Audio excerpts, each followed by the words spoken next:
prone shoulder flexion, positional isometric, and these positional isometrics are very similar to a pales contraction in this position. What we want to do is we want to get you into shoulder flexion. Okay, shoulder flexion is where hand goes upward, and then we want to teach you how to contract there. Okay, so we're going to use a bench here. This is the tool we're going to use, and we can basically modify. This can be a chair, this can be a couch, this can be a lot of different things. But let's just say it's a fixed and movable object. We're going to set you up in as much shoulder flexion as possible without pain, and then teach you how to drive out of it. So from this position, I'm going to put my hand here, and then I'm essentially going to take myself down until I get to a point where I feel like I can't actively control it. A good way to measure this is, hey, where can I get to active control here with just my shoulder and not my scap?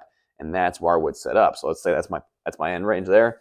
Cool, I'll set up right here and drive. If it's higher, for example, if I get up, even more on that right side, cool. That's where I'd set up. I'd take my torso down a little lower to the ground, maybe here, to get into that position. Once I'm in that position, and it doesn't matter if it could be here even. Like if your active range is only to here, that's fine. We go to this position too. From here, all we do is drive hand down. So from this position, I'm just trying to think about pushing my hand down to the ground, using a little bit of lat here, using a little bit of shoulder. You might feel a little bit of tricep as well as your, depending on where your hand is. I'm just trying to drive it down as best I can, squeezing for whatever the time says. So these are a little bit longer duration iso holds. So it's going to be at least 30 seconds usually. It might be smaller reps of like 10 seconds, but you're doing 6 of them. Or it might be a minute long hold, or it might be a couple minute long hold.